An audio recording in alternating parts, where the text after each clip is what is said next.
Blog Talk Radio.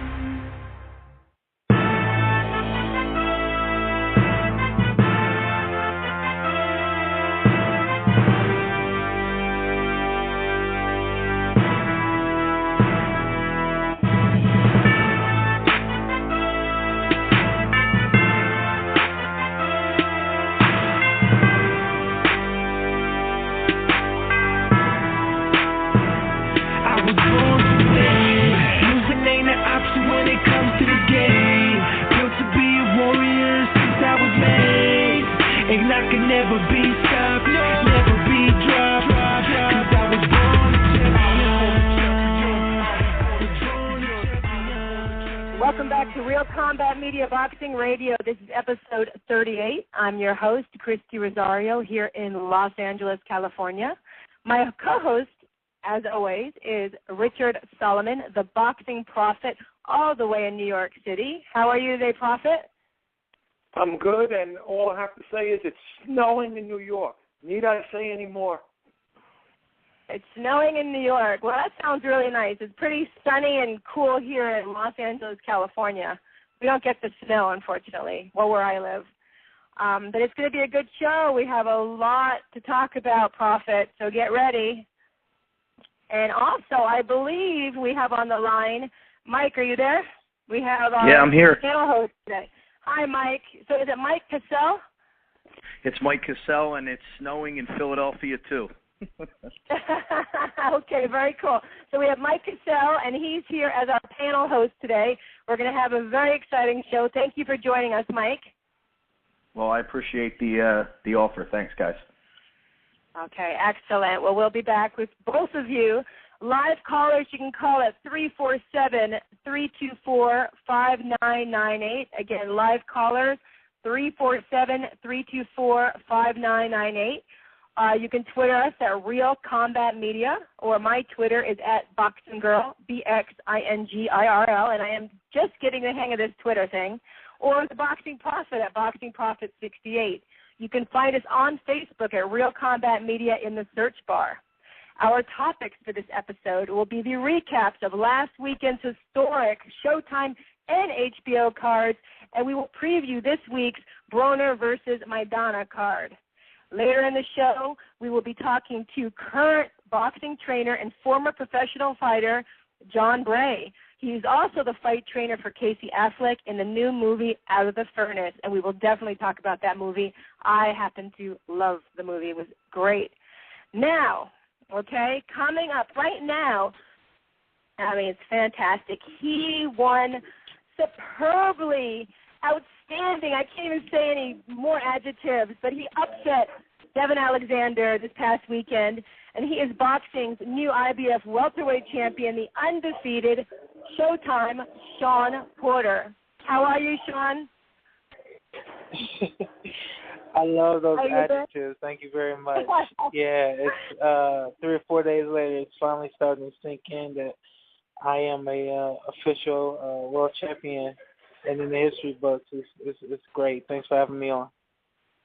Oh, it's so nice to have you on. I mean, I saw you and your brother, Kenny Jr., grow up in the amateurs. So for me, watching the fight, I was ecstatic because I know you and I know your dad knew that you were going to win because I've seen your father for a long time, and he's very positive on how you guys are and how you train, and I knew you both knew you were going to win. If you upset, Devin didn't know you were going to win. I mean, are you okay? Are you just thinking of yourself? How do you feel? Yeah, I feel great, and like you said, it was an upset. I was the underdog going in. Congratulations to anyone that bet on me for that fight. I think I was like 5-1 underdog, and I think through the dominant performance that I had, that will probably never happen again. But I feel blessed. I'm in a blessed and privileged position right now, and I can't wait to start defending this title and getting more wins under my belt. Well, you had smooth sailing going in here because, like you said, 5-1, you were the underdog. I mean, it was easy for you. There was no, of course, there's stress because you have to make weight and everything. But you could just sail in. from this day forward, Shawn, you're not going to be the underdog, and the pressure is on. How do you feel about that? It's fine. I mean, I think anyone that watched the fight, I love what the commentators said. They commentated on how calm and poised I seemed throughout the entire match, and that's just due to the experience that I have. You know, I'm 26. I've been doing this since I was 8 years old. So, you know, any kind of pressure that most people might think comes along with being a world champion or even being a challenger, somehow, you know, through the goodness of God, I found a way, not only mentally but physically, to, you know, fight through all that and not feel it and not let it get to me and go in there and perform and do what I have to do. Exactly. And, you know, you're talking about the commentators and, you know, seeing you throughout these years since you were pretty young, you know, and knowing who your dad and your brother, you've always pretty much been, I think, ahead of the game as far as being calm and poised, don't you think, since a young age? I think so, and like I said, I wouldn't necessarily say that I'm bred to box, but I'm bred to do this in terms of just being able to handle the whatever, you know, pressures comes with being in the limelight and being on the big stage and all that kind of stuff. For me, I've always been able to handle it. I've always welcomed it, and honestly, I do love it, man. I heard the numbers that night were around 9,000 in attendance, and they were there to see me, and I love the fact that so many people got to see me in that venue do what I love to do, and to win in such a spectacular form with just Cookie, which is you know, icing on the cake. Yeah, it was fantastic. It was really a great show for Showtime, you know, and I have to say, I mean, I tried to go back and forth, but I had to watch your fight, HBO, but I have to say, I think that night was the spectacular card you guys had. It was beautiful. And was it a little overwhelming at all, or you were just able to put it in perspective? I'm sorry, can you say that one more time? Yeah, I know. Sometimes it's a little loud. Are you, like, with a lot of people? Oh, there you go. Yeah. You can hear me? Yeah, I can hear you. Are you having a celebration party, Shawn? Oh, no, I'm not. I haven't even, you know, I haven't done much to celebrate yet. I'll be going home here in the next week or so, and we'll do some things back home, and then when I get back here to Las Vegas, where I currently reside, we'll do some more things out here a little bit later. But for now, we're just working on our rest and recovery, and you know, trying to enjoy what little accolades we have of being a world champion, like, you know, getting on interviews and things like that. I know. So are you still actually in New York with the snow right now? No, you know, it's funny. I got my belt and I left, you know, which is pretty cool. That's how I like it. We fought Saturday and we got on a plane Sunday. I didn't even sleep at all between you know, the day of my fight and Sunday until I got back to Las Vegas. I hadn't had any rest at all. So I know. I was reading your Twitter. It was well worth it. I know, and you're tired and you're trying to recover, and everyone wants to talk to you and hear about everything now because it's exciting, Shawn. It's nice to have, you know, like you said, the underdog, quote unquote, win because, you know, it gives hope for other people now. Now all these other little boxers are looking up to you. How does that feel? Oh, it's great. I love it. It's why I do what I do. I want to motivate people. I want to give people opportunities and things to look forward to, not only myself, but know that, you know, I did it, they can do it too, you know. And I've had a number of Facebook messages, text messages of people telling me that I've encouraged them and I've motivated them, and that's what I love most, and that's my favorite part of it. So I trust me, I will do the right things with this IBF title. I'll defend it. I'll keep it as long as I can. And, you know, along with that comes with, you know, for me, encouraging other people that they can do it too. I know you will. That's why it's in good hands. Now, I want to ask you, going back to the amateurs, you fought at 165, and now you're here at 147. How is that for you? Is it hard getting down each time you fight? Well, didn't happen overnight. And when it was first talked about, discussed, I laughed because prior to moving down to 147, the last time I had been that low, I was like a sophomore in high school. So it had been, roughly, 8 years or so since I had been down that low. But since we've been able to make the weight, we've figured out what works, what doesn't work, what we can eat, what we can't eat, and the tricks and the trades of losing this weight and being healthy and strong coming back into the fight. So I think I'm a lot more comfortable getting down to that weight than most people would expect, and I think I'll be here for a little while longer. When I was watching you, I was looking at you are naturally a big-boned, big guy. So for 147, I give you a lot of props to be able to get to that weight. Did you look forward to anything good to eat after your fight or after your weigh-in? Yeah, after the weigh-in is always a great meal. It's usually some carbs, some pasta, all that good stuff.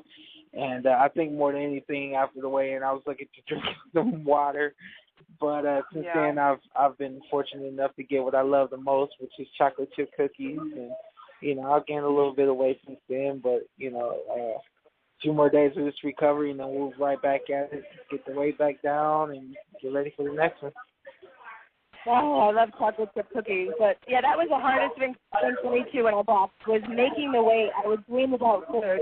But, but talking to your dad the other night, he's like, you wanted to go right back to 24-hour fitness and work out a little sweat. I mean, is that you? You just want to keep working out right after?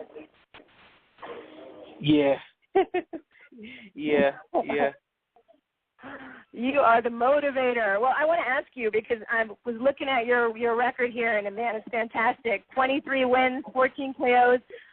Just one draw, which you actually made up against Julio Diaz. Now, did that feel good? You had to draw, then you came back, you fought Julio and got a unanimous decision. How was that? To bounce back and get that unanimous decision was it was great. It was a confidence builder, and I proved a lot to myself. I proved a lot to myself the other night too. Going 12 rounds with the champion, I proved that I had what it takes. I proved to myself that I had what it takes to, be at that level that I was at, and I look forward to, doing it again very soon. So do you ever, like, this, were you kind of sitting there once in a while and saying, wow, this is where I'm going. Do I have what it takes? Was this like a test for you, for your mind mentally? I really wouldn't say that, but, I think, when you're in the moment of something, you don't really realize what's going on. But then once you make it through it, then you can sit back and look and correct your errors, of course, but also, model at, what you did good. And, I learned that I'm strong and I can stay strong for 12 rounds, And not only that, I learned that I have what it takes to be a world champion. I'm a world champion now. I'm smiling right now. This is beautiful. You are. You're a world champion, and you didn't look like you were tired. Again, like you were poised. Now, what do you think? Do you want to fight Adrian Broner or Maidana, whoever wins that fight? It doesn't matter to me, man. I'm gonna enjoy this belt, and whoever they put in front of me, I'm gonna do my best to win that fight as well, and knock them out and hurt them and do everything that I did to Devin Alexander the other night. The sky's the limit for me. Yeah, Devin didn't look very good after your fight, that's for sure. Well, I want to, hand it over to, I have a couple of guys here that really want to ask questions, so I'm going to start off with my co-host, the Boxing Prophet, and see what Prophet has to say. Oh, let me put him back on first. There you are, Prophet. Congratulations, Shawn, on your wonderful victory. It was an inspiration, and thanks for being on the show. Thanks a lot. Thanks a lot, Prophet. I was unfortunately one of the people who didn't bet against you because I'm not a betting man, but I thought, going into the fight, your two signature wins, against Julio Diaz and Alfonso Gomez, I just thought that Devin Alexander had a little bit too much experience, but, you proved me wrong, and you proved a lot of your naysayers wrong, and what I loved most about the fight was that you physically imposed your will on Devin Alexander. You hurt him a lot in the third round. You had him stumbling around the ring, and it eerily reminded me of when Timothy Bradley basically fought Devin Alexander in the trenches and took away his heart. Did you study Devin's fight against Timothy Bradley to get ready for the fight against Devin? Yeah, of course we did. We knew that, taking his heart away from him was what we had to do, imposing our will, being aggressive, being strong, showing that, we won't stop, we can't stop, and, being hungry, that whole, the whole camp, and, even in the fight, showing how hungry I was when I was punching him. All that, you put all that together, I think that was the, the basis of our game plan going into the fight, and we were able to execute it 100%. And I know I was worried for you because even though I picked against you, I admire your skills and I was rooting for you to pull off the upset. When I heard the judges' scorecard, I was a little bit nervous because I remember Devin Alexander, at least in my eyes, lost to Katolnik and Matisse and got two very, very, friendly decisions. You're nervous at all that Devin Alexander might get the gift decision? No, after the fight, I stood, the bell rung, I stood in the middle of the ring and just kind of looked into the crowd and felt, felt satisfaction, after that fight. It wasn't even relief, it was just satisfaction. I was satisfied with what I had done, and I knew I had won the fight. When the scores were red, I knew they were red in my favor. And then, like you said, I thought he got two gifts against Matisse and the other guy as well. But I think one thing that I was able to do that those guys weren't able to do was really rough him up, bust him up, make him bleed, and, make him miss. I made him miss a lot of shots that entire fight. And, I think that was maybe one thing that separated, my fight, the outcome of my fight and those other two fights. I agree with you wholeheartedly. Devin Alexander's known more as a boxer, and you kind of made him fight your fight. You made him brawl, and he looked he looked visibly uncomfortable brawling with you. A lot of people, when you were coming up, said that you reminded them of an Andre Berto in terms of your speed and your power. Obviously, I think now you're a lot more seasoned and better than Andre Berto. But what do you think of the comparisons of you being sort of like an Andre Berto type with your speed and power? Well, yeah, I think it's direct. I think it's pretty on point that comparison. I think, and then like you said, maybe I'm a little more seasoned than he is. But I just watched the fight for the first time, and one thing, if you go back and you take a look at this fight, is you see a lot of different dimensions from me in this fight. You see me using a lot of different techniques and skills, and I wasn't just a one-dimensional fighter that night like Devin thought I would be. I didn't. I showed a lot of different things in that fight, and I think that's again what separates me from most people is I'm not a one-track, one-dimensional fighter. I can do a lot of different things.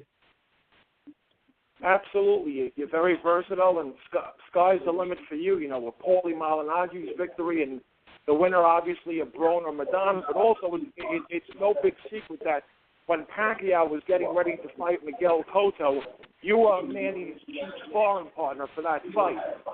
Is it your dream to someday, maybe after cleaning up the 147-pound division, maybe fighting Manny Pacquiao somehow down the road, and what obviously could be a dream fight for you since you know him so well? I really wouldn't call it a dream fight, but at this point I do understand the business of boxing. I know that anything can happen. I know that, if you're worthy, quote-unquote worthy enough, or if, the media and, fight fans feel that that's a great fight and they want that fight, then the fight will happen. So, of course, I've, entertained the thought of fighting Manny Pacquiao. I wouldn't shy away from that at all. I welcome it 100%, and I'd be prepared for it, and I do just like I did the other night, and I leave my heart in the ring, and, but at the same time, I do consider Manny a very good friend of mine, I'm actually looking forward to seeing him and being able to show him what, my belt and say, hey, Manny, I finally did it. You know what I mean? I think that would be a very cool moment for me. But at the same time, I'm shying away from anyone in this sport in my weight class at all. Well, congratulations again. I'm going to throw you back to Christy because I know there's other guests that have questions for you. But one more thing, just a compliment. I love the mouthpiece. A lot of girls I spoke to on social media said they were enthralled by Paulie Malignaggi's trunks. I say to hell with that. Shawn Porter's mouthpiece stole the night. The green mouthpiece with Showtime embedded in it. Very cool, Shawn. I admire that. Thank you very much. You know what? There'll be a new one in the next fight. Believe it or not, I've had that mouthpiece since I was about 15 years old. So it's time for a new one. I have a new one. I just wasn't able to get it before that fight. It's actually a white and gold. So you'll be seeing more of that mouthpiece of myself real soon. Okay, but we have to say, hands down, I did not like those trunks for Paulie Malignaggi, and I like your mouthpiece. So there's no comparison. All right. So, Mike. Thank you very much. You're welcome. Mike, do you have any questions for Shawn? Sure. Shawn, first I just want to say congratulations and fantastic job. A lot of technical proficiency in that fight that I think a lot of people weren't aware that you had. I knew it. I knew that you fought some guys from Philly, and I knew that you sparred some guys from Philly, so I knew all about you. And I did pick you to win this fight, and I picked you to win it convincingly on ESPN 3 weeks ago. So I just want to take credit for that right now. Thanks a lot, Mike. That's very cool of you to say, man. I like that a lot. The one thing that I find from trainers that have worked with you, that have been around you, I've talked to Freddie Roach about you. He said you have tremendous poise. But even the thing that he was very impressed with, and I know that a lot of trainers are very impressed with, is the fact that you did fight at 165 pounds, and you were able to maintain that speed at welterweight. I mean, what did you do to keep that speed? You were much faster than Devin Alexander, and it was just obvious. How does that work for you? What do you do in the gym?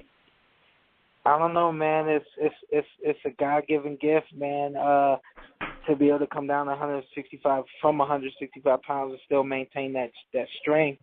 The other side of it is just I've been an athlete my entire life. I've done a lot of different sports my entire life, so that part comes easy. I think now it's just more so focusing on, like you said before, precision, technique, and everything that my dad tells me in the gym, working on all that and putting it all together and being spectacular in one night. How much does your dad mean to you when you're in a fight? How much does it mean to have him in your corner? I've been asked that question before. To have my dad with me is beautiful. I wouldn't want it any other way. He knows that, and I think anyone who's been around me knows that.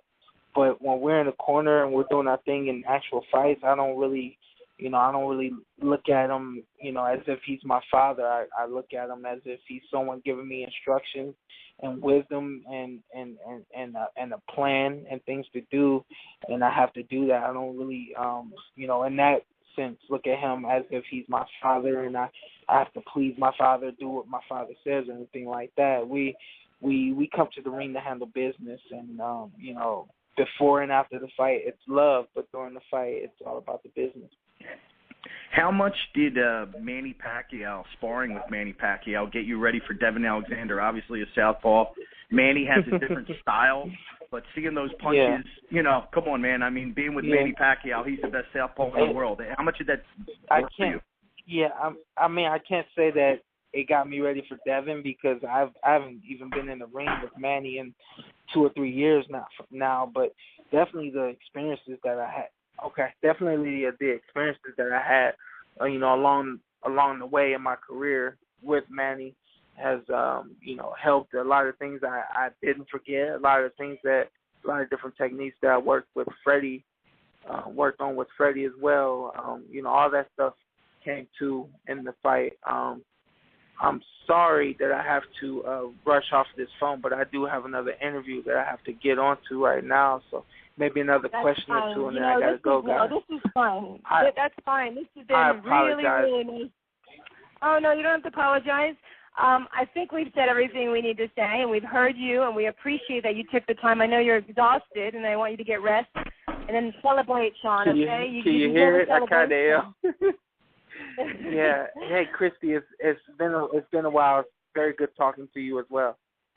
It has been a while, and please tell your Kenny Jr. I said hello, and of course I got to talk to your dad. And you know what I remember about you is your big smile and just how you are, your demeanor. You're a great guy, and you deserve this win. Congratulations. Thank you very much. Hey, I do have my dad here. Would you like to get him on, or would you guys just want to end it here? I would love to talk to your dad. Bring Kenny on. We would love to get a little input from him. One. Hello. Your dad. Hello. Your son is so proud of me. Hey, Kenny, can you hear us? Yes, I can. Oh, okay. I'm just saying your son is proud of you, you know, and he wants you to come on and talk to us. You are his coach, his father. As I've been saying, is that, you know, you helped bring him up to be both of your sons that I know, Kenny Jr. and Shawn, such respectable and great guys with all that poise that the commentators are talking about. And is that how you were raised, Kenny? Is that what was the last part of the question? Is that how what? Is that how you were raised as well? How you've raised your sons? No, not at all. No, not at all. I was out of control, and I was extremely aggressive, and you know, I loved all the sports, and I loved being a part of them and playing them. But I didn't want to stand in line and wait for nobody else. I pushed people out of the way to get to the front. So no, I tried to go totally the other direction when raising them as young men, and you know, when they got on the football field or when they were on the basketball court, especially in the boxing ring, then I try to use my personality and allow that to take them as far as it could go, you know. Well, congratulations. They, you know, I know both of your sons have done fantastic, and Shawn has his win. And how are you feeling now? What is your next? Do you have another? Who you'd like him to fight next? Do you know already, or is this in the works? Well, you know, we're feeling really good right now. I feel the same way Shawn does. He told me, I said, you know, how do you feel now that you're champion? He said, well, I kind of feel like every year when somebody says, oh, you just had a birthday, you're 25, how you feel? I feel just like I felt when I was 24. So we have not really felt anything great or different, you know, than what we've always done. And I guess that's because we expect to do this. And then we expect to go after something bigger and better. So Shawn was not in a boxing gym yesterday, but he was in a 24-hour fitness. This morning when I was getting ready to go work out at 24-hour fitness, he said, I'm going with you. So he was already on the stair stepper and doing some, you know, cardio work this morning. It's just who we are. It's, you know, so, you know, as far as who we want to fight, we don't know. We haven't had a chance to discuss that, but, you know, the top welterweights that are out there, all of those guys that are out there, those are the guys we want to be in the ring with. We want to see the Mayweathers. We want to see the Adrian Browners. We want to see the Manny Pacquiao's, the Tim Bradleys, all of those guys that are the top guys. We want to put ourselves in that position to excel against them. Well, that's what I wanted to ask you. So we have Broner and Maidana fighting next weekend. Let's say Broner does win. Would you like to fight him next, do you think? Or does it not matter? Absolutely. You know, our thing is, you know, the best fight we can get. You know, who has a belt, who can we unify with and go after the top dog. Everybody know who the top dog is. So, you know, if Bryner wins, which I fully expect him to, I fully expect him to, you know, give a great performance.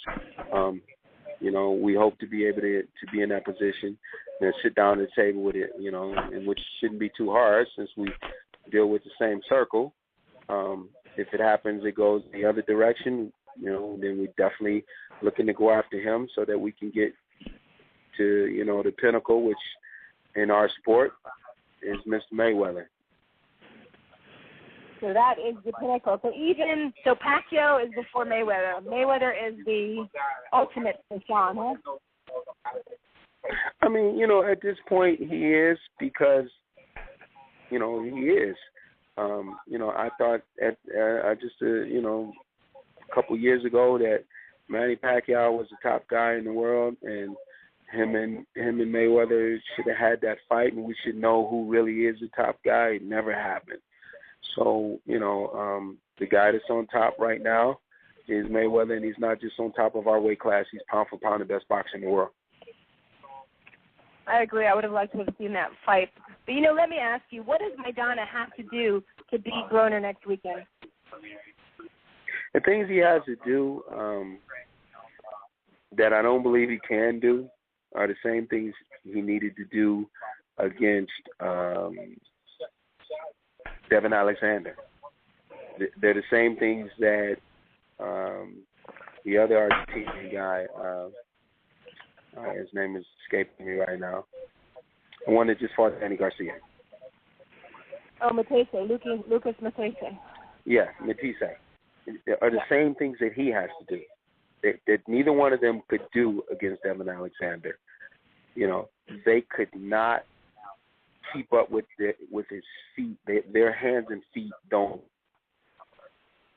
you know, seamlessly like that. Not smooth in their transition of letting their hands go and their feet getting them to certain spots where the other guy is moving to throw punches in the area where he's going, not necessarily throw the punches at the man, but throw the punches where he's going, and their feet don't work with their hands that way. So both of them needed to, you know, have a pressure type fight style, not just a punching fight, but a pressure fight where their hands and their feet were able to keep up with the guy that they were fighting. Neither one of them were able to do that, so they came up a little short against Alexander. We were able to do that all night. We had no choice but to grab and hold. But throughout our camp, we had guys who were specifically put in there to grab and hold Shawn. When we worked with Demetrius Andrade, we got about 30 rounds for him, and Demetrius never grabbed and held Shawn. So Demetrius, you know, prepared us for any hand speed or movement that we would have received. You know, that's what he's going to have to do with Broner. He's going to have to get his hands and his feet working together. Can't just be landing a punch or two-punch combination because Adrian's going to move after that. He's got to have a second and third series of punches, and his feet are going to have to move in order to keep up with Adrian. I don't believe he can do that. All right, we're going to see that. You know, I want to give since I have you for a minute, you have a couple minutes, Kenny? Are you okay on time? Yes, I'm fine, thank you. Okay, great. Because I want to ask, you know, I have my co-host, the Boxing Prophet. Prophet, what do you have for Kenny? Since you have a good Kenny the father/coach on the phone. Well, first let me say congratulations, Kenny, on your victory.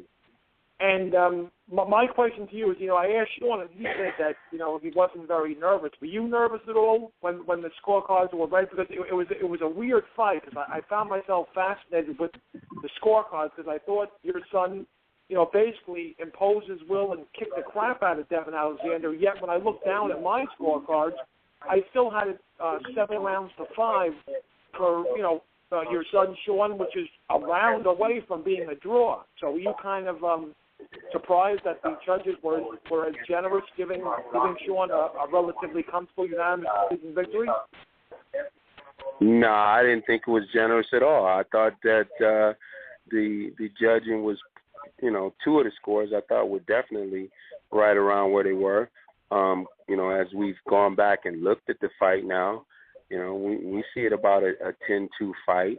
You know, other than the fact that Devin was able to tie Shawn up for, you know, large amounts of the round, the kid wasn't able to do the things that he wanted to do or the things that he normally does to people. And with that being the case, you know, if I was on the other side, okay, so whatever you thought you saw in the score, if you saw it was 7-5, if you were in Devin's corner, trust me, you didn't feel that it was that close. You would have felt like you were getting your ass kicked.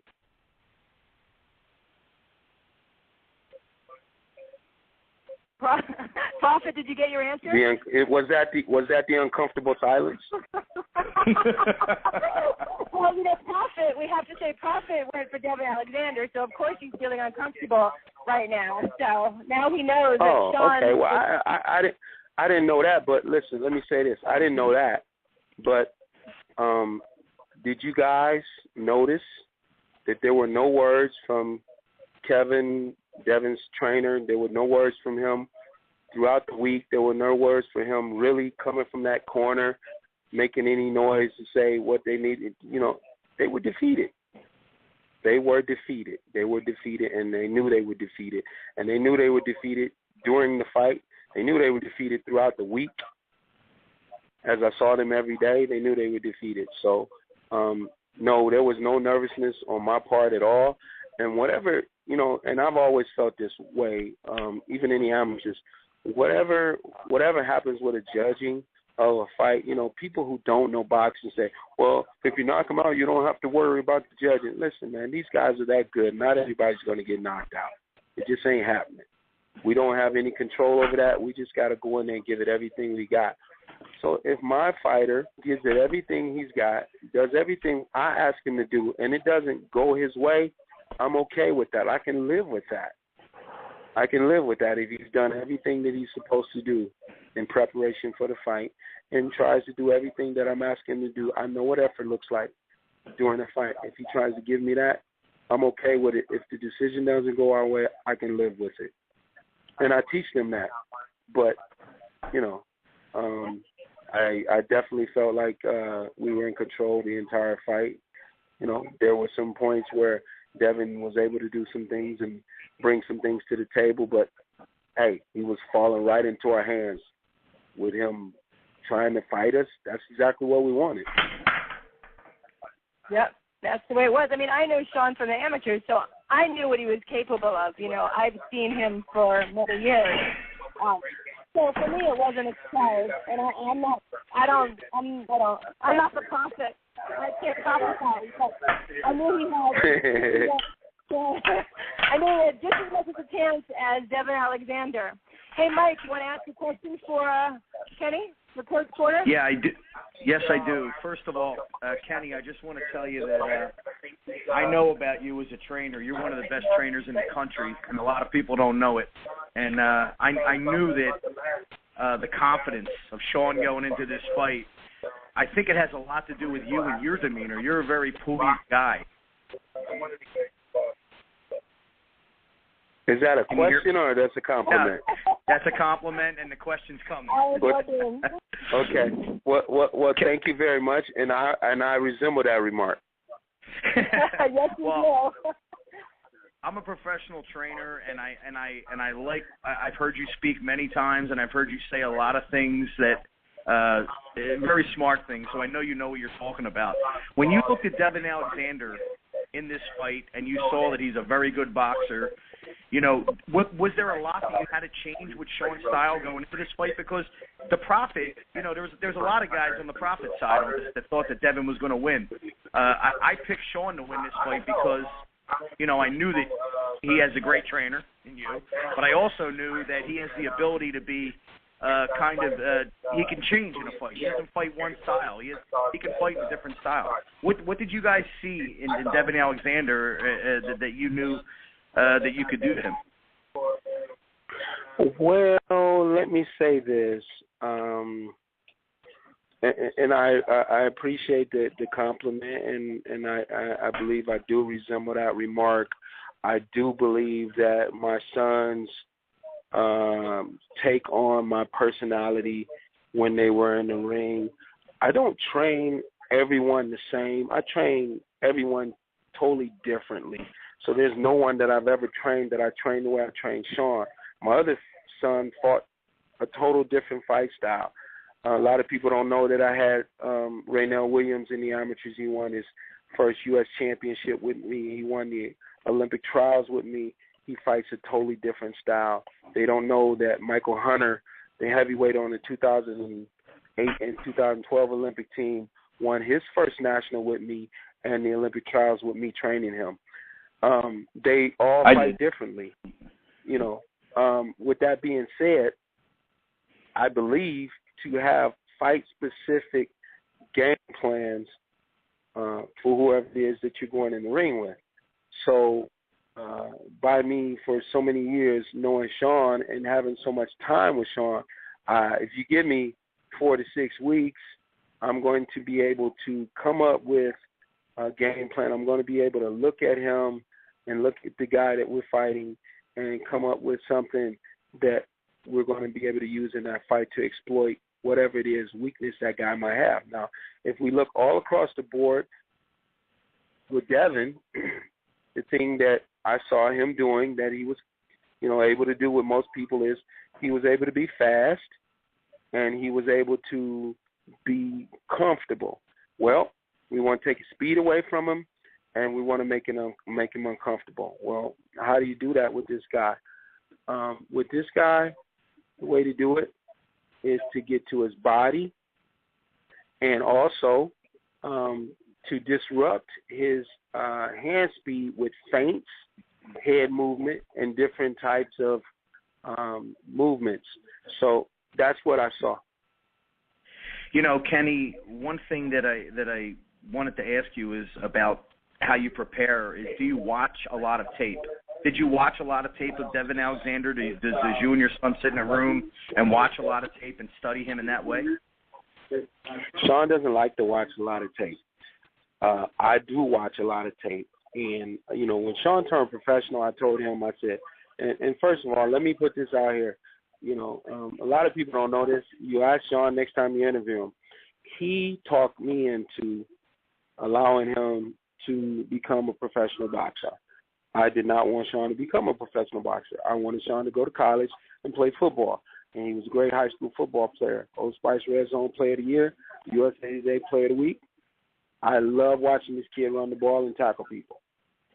He talked me into the boxing part. He said, hey, I want to talk to you. I said, nah, dude, it's not happening. But after about an hour or two of him trying to explain to me his position, and at the time he was number one in the nation, I succumbed to it, and I said, okay, if you're going to do this, we're going to become the consummate professional boxer. So I've instilled in him that his training days are just like a job, an 8-hour day, just like a job. And throughout that day, he may not be hitting the bag or sparring for 8 hours, but throughout that day, he's going to do film study. He's going to go to a strength conditioning session. He's going to do his running.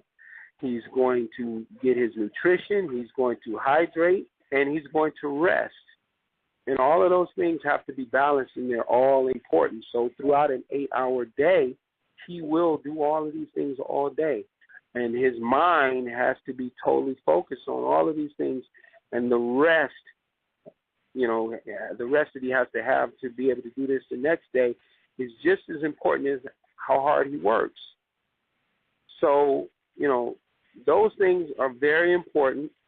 And we do that throughout a day, an 8-hour day. So the rest of the time after that, I keep a DVD of Devin or whoever it is we're fighting in my living room and also in my bedroom, and I just walk through the house and I turn it on. I might be washing dishes, I might be vacuuming, but I'm studying the whole time. And I'll go in my bedroom, I might be making up my bed, but I'm studying that guy the whole time. So I do put a lot of time into that.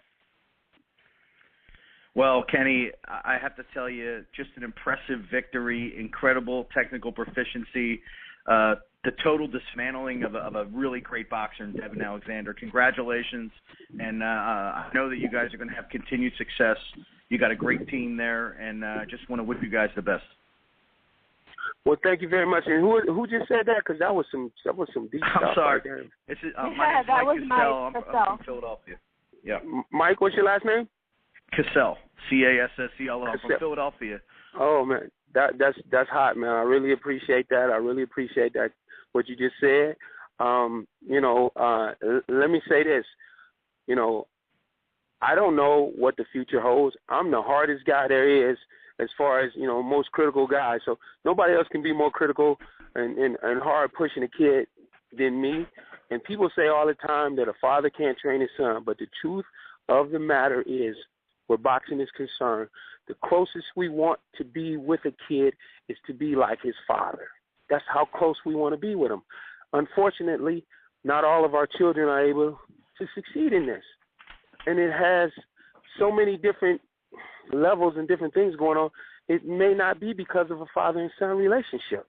It's very, very, very hard to get in a boxing ring. Chrissy, you did it. You know what I'm saying? Yeah. This is not easy. Exactly. This is the hardest sport in the world to compete at. So it may not be because of the father and son situation, but the closest we want to be to a kid is to be his father.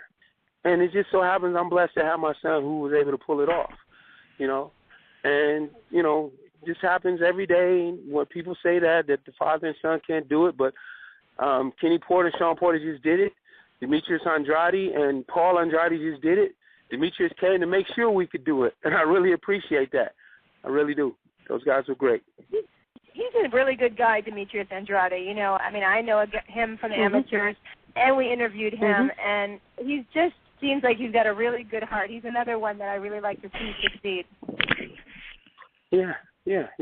And you said you watched Shawn in the amateurs, and I know that you did, but a lot of people in the professional game don't realize and don't understand, Shawn, he beat all those guys. He beat the Demetrius Andrades. He beat the Danny Jacobs. He beat the Sean Estrada. He beat the Edwin Rodriguez's. He beat all of those guys. He beat them decisively. That's not an accident. That means something. The amateurs and the pros are not the same thing. Totally two different sports. This is true.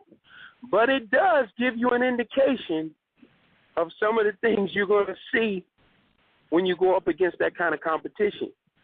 It's very helpful when you can say, hey, you know what, Demetrius, I built a relationship with you in the amateurs. Can you come and help us, coach? I'm there. Whatever you need, I'm going to be there for you. I want to see Shawn get that belt just like me. So. Yep, exactly. Yep. I know you have a good team and you have a good support system, and like we keep saying, I've seen you for a long time, Kenny. I see how serious you are. I've seen your boys grow and box. A lot of times when I'm judging or I'm refereeing, I really don't see the person. I see the headgear and I see the boxer. But throughout the years, we get to know each other a little bit, and I always think of Shawn with that big smile, your kids with the big smiles, and the poise. That's what I always think about them. And, that comes from you, so that's a credit to you. Yeah, well, I happen to think that both of my sons are much better in everything than I was. I was pretty damn good at it, too. And so that means that they, they're doing a good job. So I'm very happy to say right now that, my son is a IBF world champion. That part of it hasn't really sunk in, so we just kind of keep repeating it to ourselves and things like that, And it's hard for us not to be humble because we're humble, you know what I mean? But like I think it was Mike who said, he's seen my demeanor or he's seen some of the things that I said in interviews or things like that. But I'm the guy that's looking to always learn, looking to always improve. I don't know everything. I almost don't know nothing. I know like one or two things, like get the hand up right here in front of the chin and get the other hand up. But that's the most basic stuff, right? And if I can get you to keep both hands up, we might win. So, with that being the case, I'm always looking for something.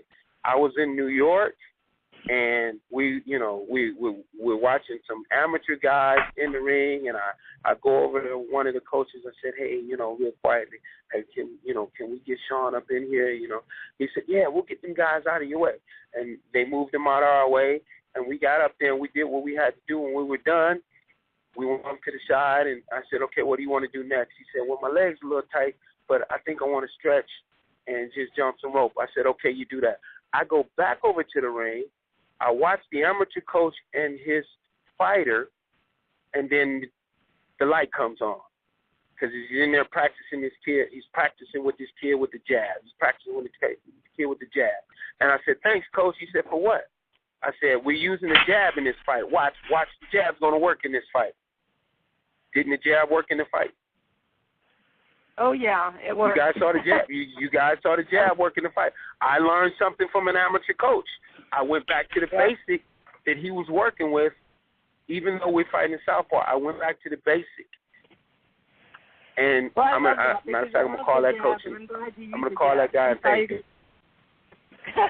Call him. I'm going to call that guy back and thank him tonight. Do that, because he'll love that. But no, I'm glad that you mentioned the jab, because there's so many fighters that aren't using the jab, and the jab just, sets up everything. If you forget your jab, you use the jab, and you did it perfectly in this fight. Yeah. Well, Ken, want to thank you so much for. Ken? Thank you guys. I really appreciate you guys. And you guys are now, officially part of Team Porter. So call us. We're coming, or we'll be sitting by the phone whenever you guys call us. Well, I'm glad. Well, I want you to have that celebration party, though, Kenny. We can't be so serious that we don't have the celebration. Okay? Don't forget to celebrate. Yeah, we actually have thought about that, and we've had to coach ourselves into having one because we don't party. So we actually coach ourselves into having one, and it's going to probably be in about 3.5 weeks or so in Vegas. You guys are welcome to come. You guys are invited. I'll let you know what the date is. It'll be sometime in. It looks like it's going to be sometime in January. So after the holidays and everything, Well, we'll don't count us out. We might all drive over there, Kenny, and show up at your party. I hope so. I'm going to give you a heads up. Okay, well, thank you so much. It's been wonderful talking to your son, Shawn, and to you, Kenny. Have a wonderful day. Talk to you soon. All right, we're going to go to a commercial. We'll be back with, bye, Kenny, thank you. We will be back with Casey Affleck's trainer in the new movie Out of the Furnace with John Bray after this commercial. This is Real Combat Media Radio. Check us out at realcombatmedia.com. While you're there, check out the Feed the Poor link on the bottom of every article, and you can send a donation if you're interested.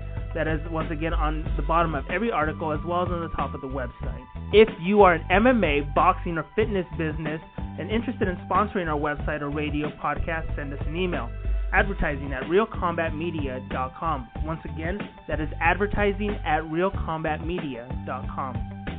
Make sure to check out the Real Combat Media MMA and boxing store at the top of the menu at realcombatmedia.com. We carry a collection of products. We have the Cardio Mask, which is excellent for all fighters, endurance athletes, and serious fitness enthusiasts. Once you are in the Real Combat Media store, click on the banner on that page. We also carry Alpha Brain. Alpha Brain is a great and natural product which activates your brain's neurotransmitters and helps you think more clearly, which improves brain function. You can also purchase the world's healthiest plant protein, which comes from hemp.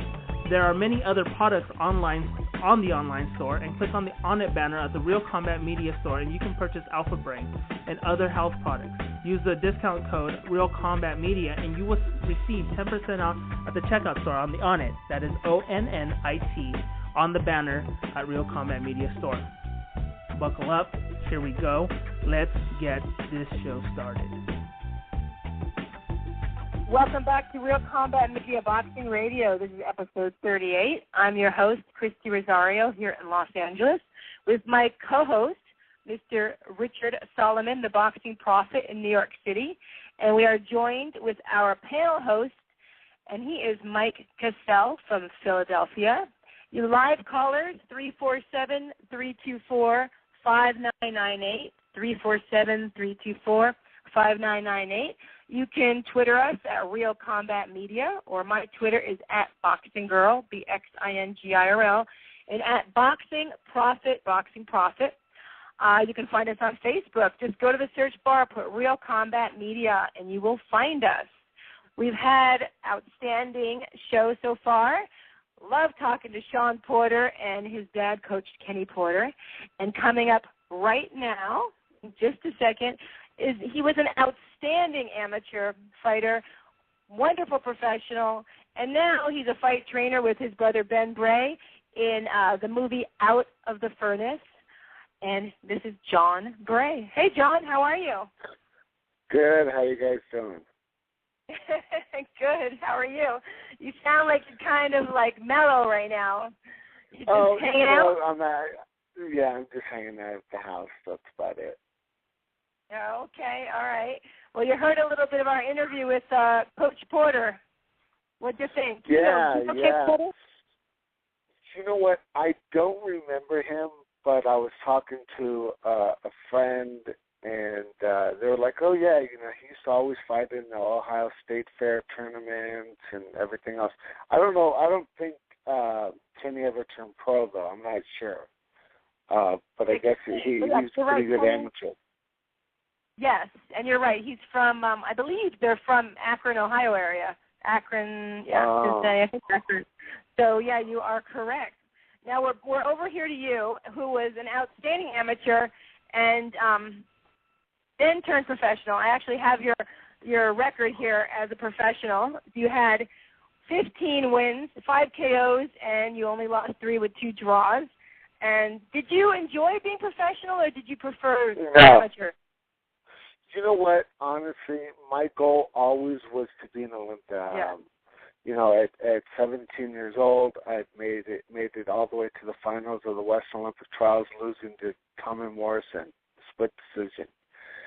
So, the Olympic Committee approached me and said, "Hey, we have a program called Operation Gold. You qualify, and we'll pay you a monthly salary, subsidize you, and everything else, and stay amateur till the 92 games." So in '89, I was number 1 heavyweight, and I went to the Worlds in Moscow. In '90, I was the number 1 heavyweight, and I went to the Goodwill Games in Seattle, and that was in '90. In '91, I went to the Worlds in Sydney, Australia, and I was like, okay, I'm going to '92s.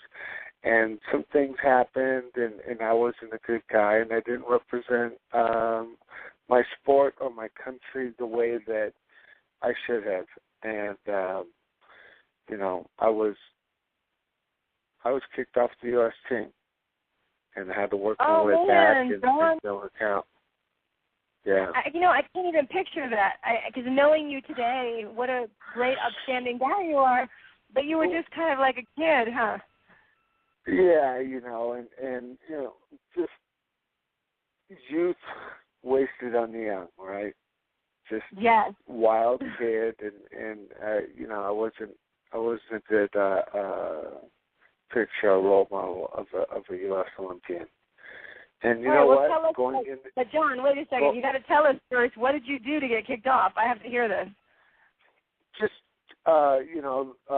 bad language and behavior, being in camps and at the tournaments and everything else. And finally, they're like, "Hey, look, that's it, done."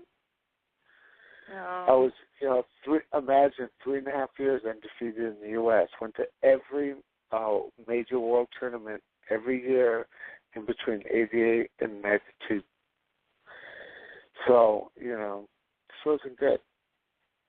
And I never got over it, Going into the pros, Angelo Dundee picked me up with my managers, George Randazzo and Jimmy Colinas from Chicago, but I never got over not going to the Olympics, and I never fully committed to being a pro, and they treated me so well, gave me so much, and I ended up just blowing it. That's hard, because I've always had that Olympic dream too, and many others, and you were undefeated for 3 years, so yeah, it's pretty devastating. I'm hoping you got over it now because you've done some awesome things that we're going to talk about. Are you pretty much over it, or do you still kind of think about it a lot? No, I still think about it. John. I'm sorry, you're going to make me start to cry here. All right, let's move on. Well, you gave a lot to the U.S., okay, John? You're a fantastic fighter. And now you are, your brother Ben Bray, he did the movie The Fighter, as a stunt coordinator. He's a lead stunt coordinator in this movie, Out of the Furnace. Now, I got to tell everybody, I went to this movie only because I'm friends with John and know his brother Ben only through John, but I wanted to support them, and I went to the movie, so my friend's like, let's go to the movies, so her and I went, and I'm like, okay, I'm going to go see this depressing movie. I'm not going to like it. I walked in there, and I think it's the best movie of the year. I'm telling you, it's about 2 brothers. One had 4 tours in Iraq, came back.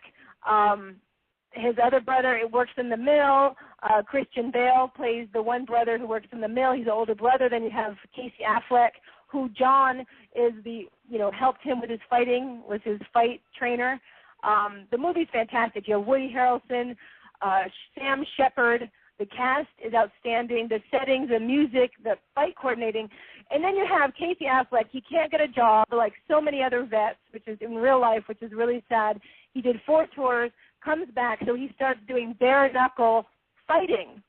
First he gets to use wraps, only wraps, and then he goes to Jersey where they won't even let him use wraps, and he has to do bare-knuckle fighting. And you see Casey Affleck is very, very real in this movie. His fighting is very real. And that's all because of John. So, John, did you get to see the movie yet? Don't tell me you didn't see it. You know what? I haven't seen it yet. I'm sorry. It's a great movie. Oh, my God, and you did such a great job with Casey. Tell us about it. All right, whatever. Just tell us about the training with Casey, because you lived, in Pittsburgh for, 3 months, didn't you? I believe it's set in Pittsburgh, Pennsylvania. Right. But, we started training here at his house. I would go to his house every day and train him, just like I would a fighter.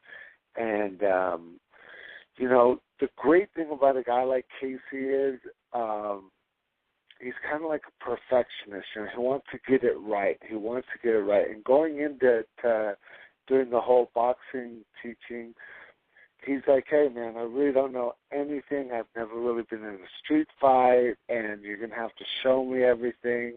So I did, from just like I would a fighter, or not even a fighter, but just a kid off of the street, with the footwork, the hand position, head position, how to jab, how to throw right hand. And I showed him everything you would teach anybody from the bottom up, and then I let my brother do his thing with, coordinating the fight scenes. Right, and so when you went to his house, what do you start with? You start with footwork? Did you get the mitts out, wrap his hands, teach him the jab first? What did you do?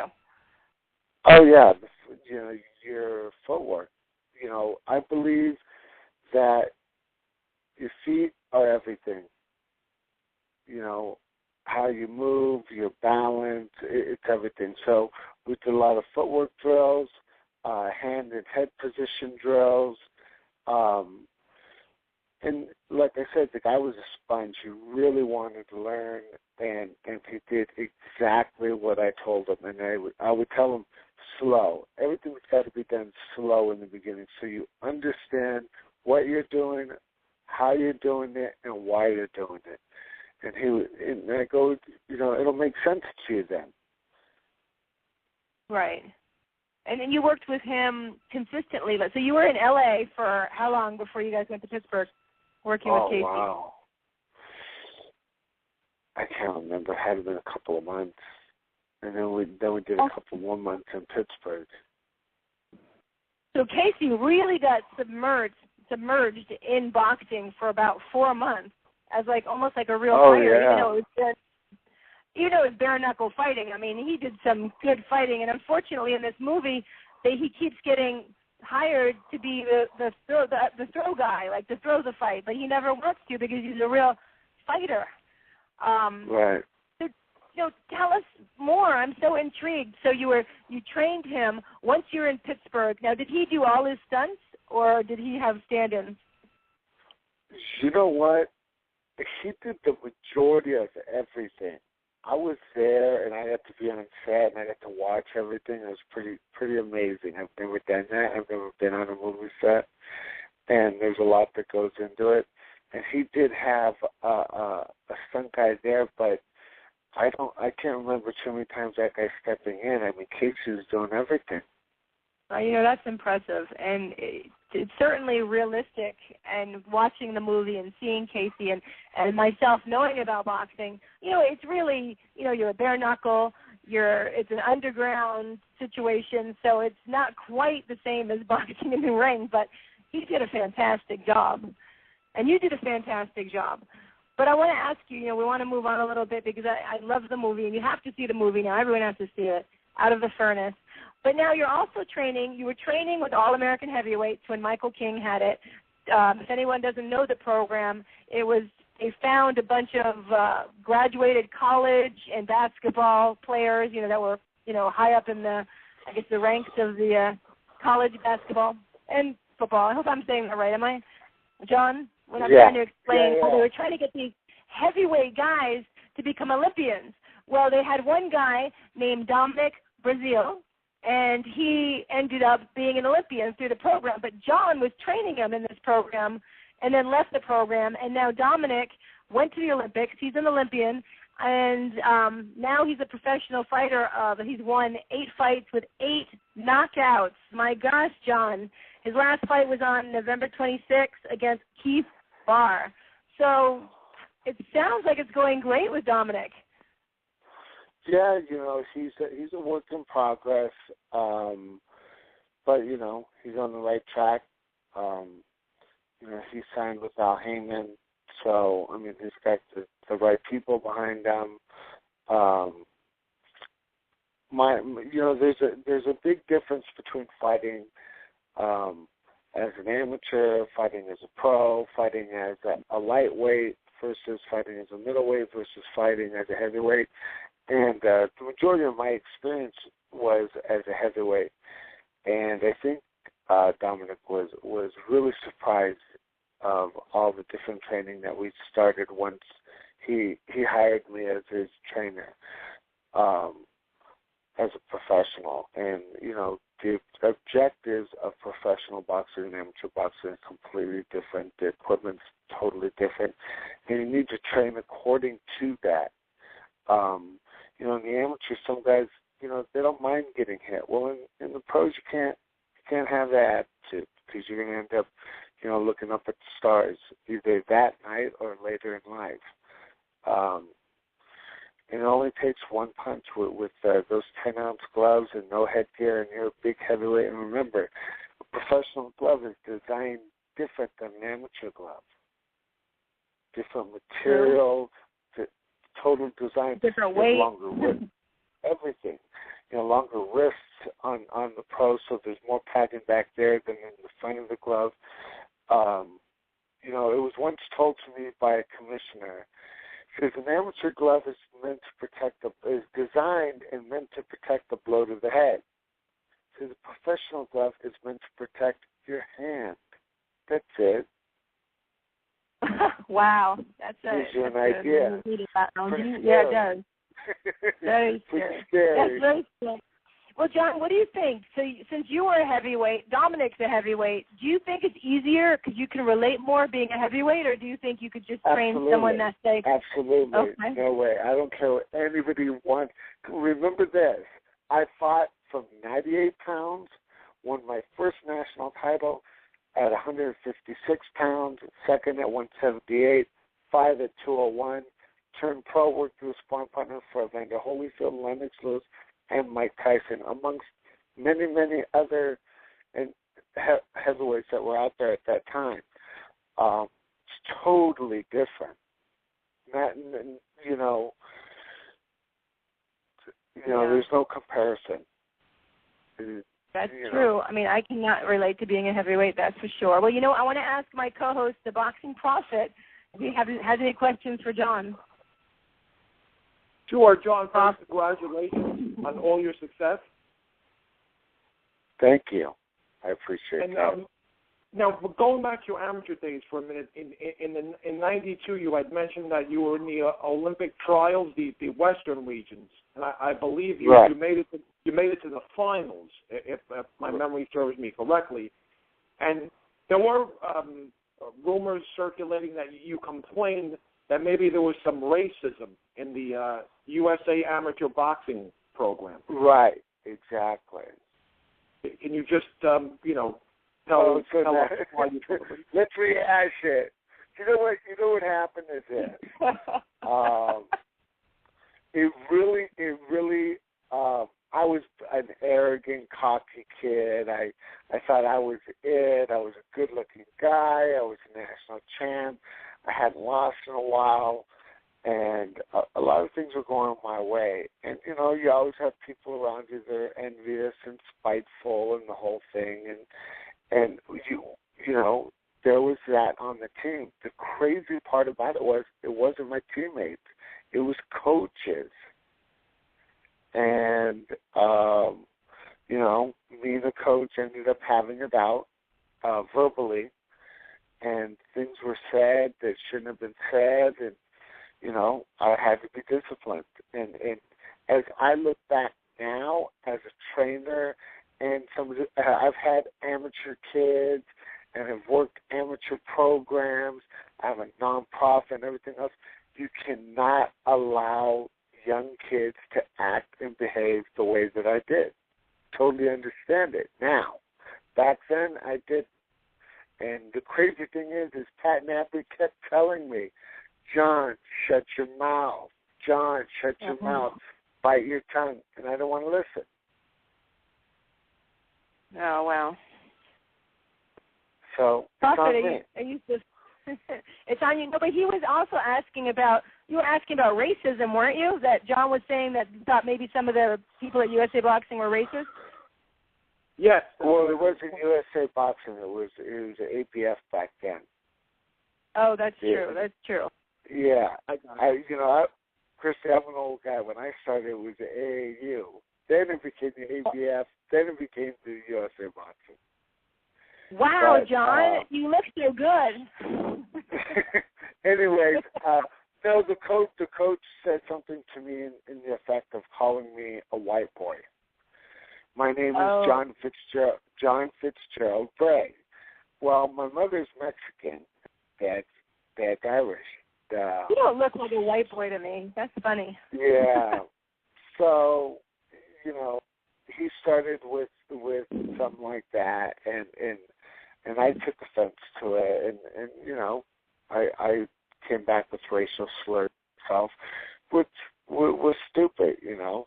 I was like I said, I thought I was it. I thought I was bigger than boxing. I thought I was bigger than the team. I was a 21-year-old kid, and very foolish, very, very foolish. Well, you know, we've learned, and you've done very well with yourself. So don't be too sad, John. I know we're going down memory lane here. You'll be okay. Yeah. Prophet, do you have anything? do you have anything else to say, Prophet? Or you? No, one more quick question for John. You know, you take a look at the American heavyweight landscape today, and you know, it's doesn't look all that good. You know, the last American heavyweight to hold any sort of belt was, I believe, 6 or 7 years ago. You had Shannon Briggs as the WBO heavyweight champion when he knocked out Sergey Lakovic. Deontay Wilder has been mentioned as the next, you know, American heavyweight sensation. He's looking for a signature fight. He's won all his fights by knockout. Yet he still looks very, very green to me. His punches are wide. He's not that fast. What would you do if you were training Deontay Wilder? Because to me, there's so much room for improvement. And I totally agree with him.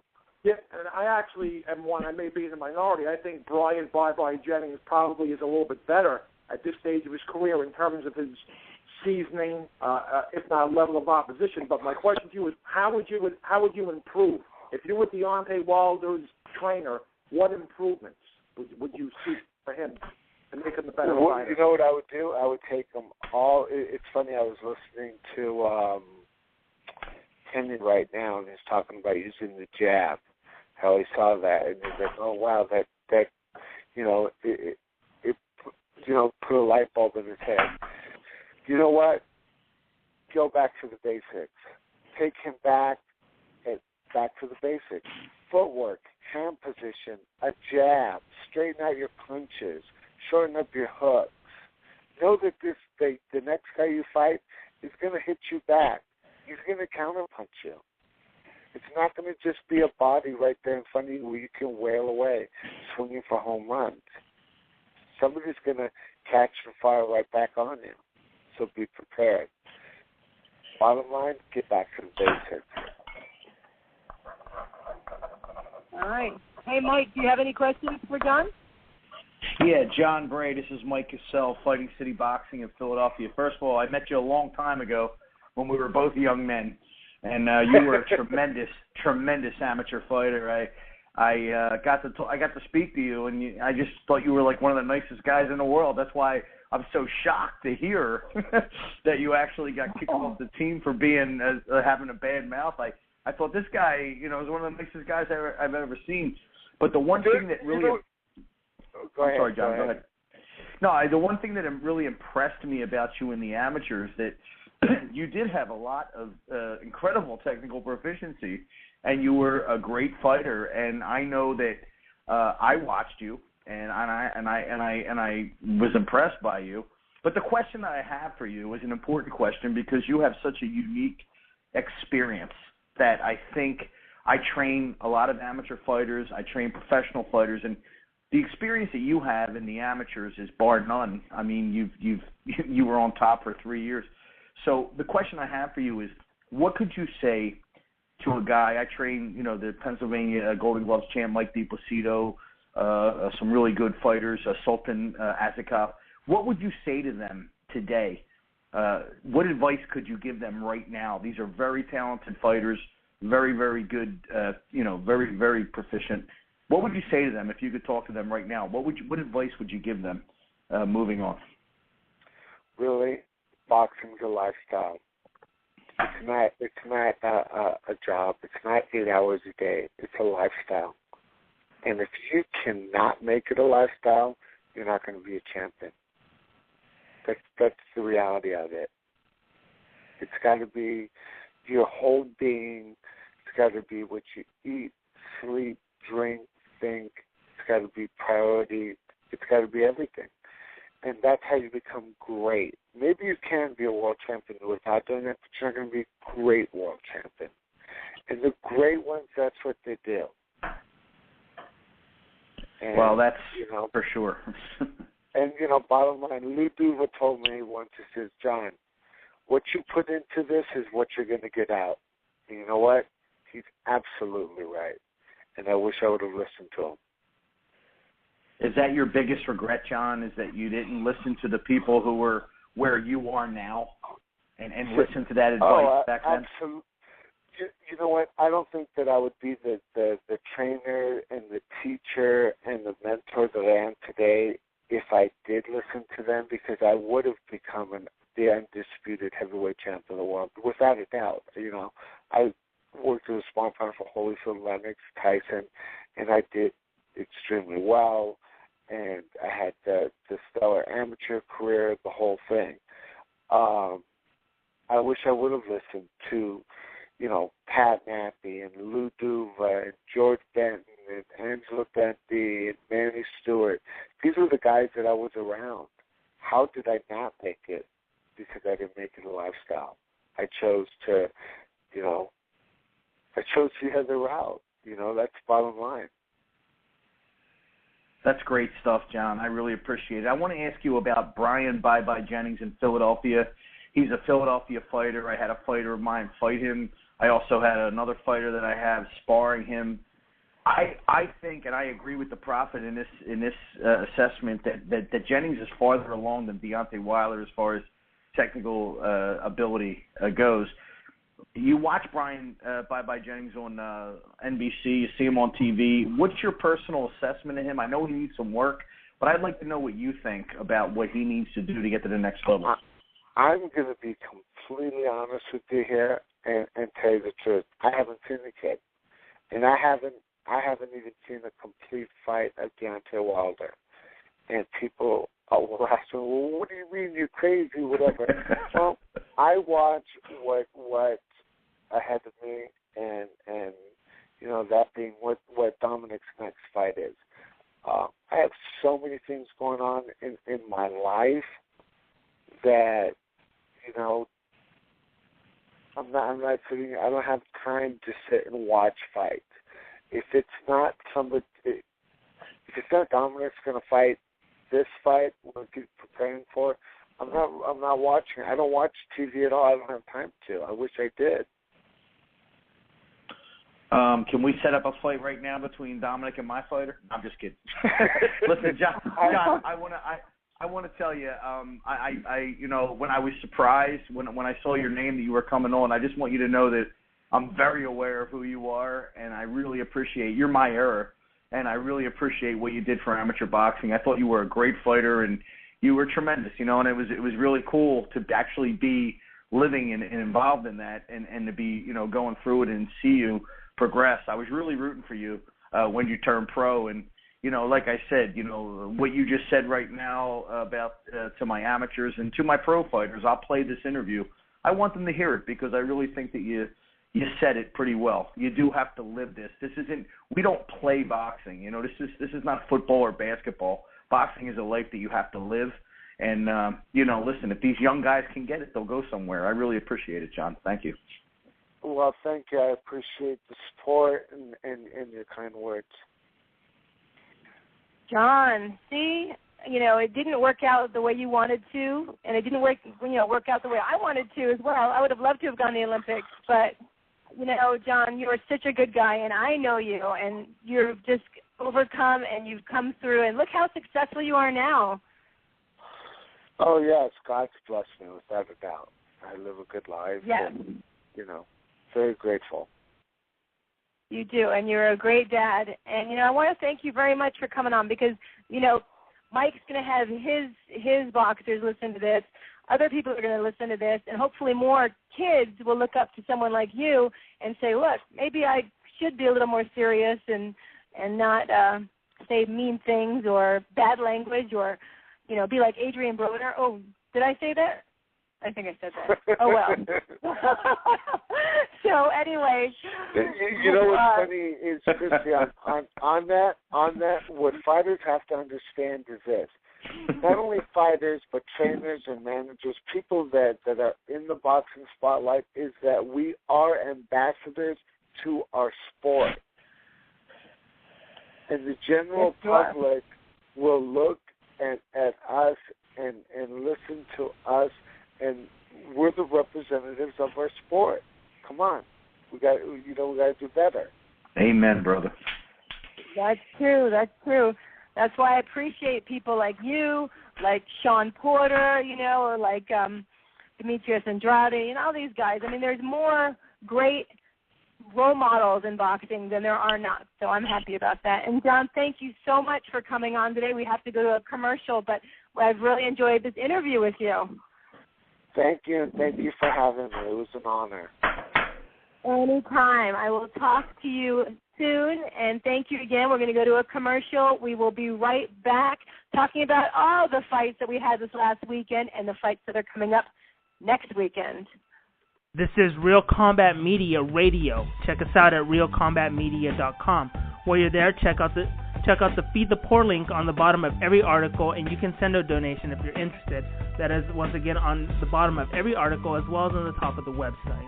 If you are an MMA, boxing, or fitness business and interested in sponsoring our website or radio podcast, send us an email. Advertising at realcombatmedia.com. Once again, that is advertising at realcombatmedia.com. Make sure to check out the Real Combat Media MMA and boxing store at the top of the menu at realcombatmedia.com. We carry a collection of products. We have the Cardio Mask, which is excellent for all fighters, endurance athletes, and serious fitness enthusiasts. Once you are in the Real Combat Media store, click on the banner on that page. We also carry Alpha Brain. Alpha Brain is a great and natural product which activates your brain's neurotransmitters and helps you think more clearly, which improves brain function. You can also purchase the world's healthiest plant protein, which comes from hemp. There are many other products online on the online store, and click on the On It banner at the Real Combat Media store, and you can purchase Alpha Brain and other health products. Use the discount code Real Combat Media, and you will receive 10% off at the checkout store on the On It. That is ONNIT on the banner at Real Combat Media store. Buckle up. Here we go. Let's get this show started. Welcome back to Real Combat Media Boxing Radio, episode 38. I'm your host, Christy Rosario, here in Los Angeles, with my co-host, Richard Solomon, the Boxing Prophet in New York City. And our guest panel host today is Mike Cassell in Philadelphia. You can call us live at 347-324-5998. You can Twitter us at Real Combat Media, or you can find us on Facebook at Real Combat Media in the search bar. We are now, since we had our fantastic guests Shawn Porter, Kenny Porter, and John Bray. And we are going to move on now to our fights from this last weekend. As you all know, we had lots and lots of fights, great fights. We had HBO card, we had Showtime, we had Top Rank, and we had Golden Boy. We had everything. I'm going to start with this one because I'm going to make the executive decision to talk about one of my favorite fighters. Might not be yours because he might not be the most exciting fighter, but for me, I think he's amazing. Guillermo Rigondeaux. I always mess that up. But he's still my favorite, even if I can't say his last name. Guillermo Rigondeaux against Joseph Agbeko. And, wow, Guillermo Rigondeaux not only has won 13 fights, it's amazing. He's a two-time Olympic gold medalist who has tons and tons of fights. So he's very deceiving when you look at his record here. People were booing, which I hate because he's so technically sound and brilliant. Agbeko, who normally is very active, couldn't even get close, and it was a total wipeout for Agbeko. But Guillermo Rigondeaux with his jab, and he's a southpaw, so it makes it extra hard. And the way he was jabbing, and he'd throw the cross, or he'd jab and then he'd throw an uppercut, and he would never let Agbeko get close. And for me, watching him and how technically just beautiful he is as a boxer, I could watch him all day compared to some of these others. And I know it's not as exciting as other fighters. We had James Kirkland and Glenn Tapia, we'll talk about them. And it was a very exciting fight. But this is just such the sweet science with Guillermo Rigondeaux. What do you think, Prophet? Yeah, I've been preaching it for years. We're on the same page. Boxing's all about the art of the sweet science, hit, not being hit. I actually thought the Donaire fight was more entertaining, even though he moved around the ring and used his jab against Agbeko. He made a conscious decision, which I thought he would. I said it on the show last week. He's going to take more chances, and he's going to brawl with Agbeko. And he didn't really move. He didn't show tremendous foot movement like he did against Nonito Donaire. He stood in the pocket. He landed hellacious shots. He has a very underrated pop in his punch. He does have some power there. Agbeko just has tremendous chin. And I think Agbeko is just a little bit long in the tooth. He's been in about 4 or 5 wars now. He fought Yanni Perez twice, Abner Mares twice. He was in there with Darkinian. And Rigondeaux just basically exposed him in every sense of the game. And there were a few fights that I've seen. I'm not a big CompuBox guy in terms of following the numbers, but it was amazing to me that I think Agbeko didn't land double-digit punches in any of the rounds. I was glad that all 3 judges gave Rigondeaux all 12 rounds, because I would have went ballistic if they gave him, some sympathy rounds, and it was 10-2. All 3 judges were right on the money, 12-0 for Rigondeaux, and now with back-to-back dominating performances over Nonito Donaire, who at the time was in most people's top pound-for-pound list, and Agbeko, who's a very, very competent fighter, top 5, top 10 fighter in his weight class. You can make a serious case now that on these 2 performances alone, and also with his amateur credentials, that he catapults himself into everyone's top 5 pound for pound. And, the big question, obviously, Christy, is, what's next? And sky's the limit. It's just a question of who's willing to, have the balls to step into the ring with him. But the possibilities are endless. You have Abner Mares, if he can win his rematch against Johnny Gonzalez. Leo Santa Cruz, who we'll talk about later on in the show, he fights this weekend on the Broner-Madonna undercard.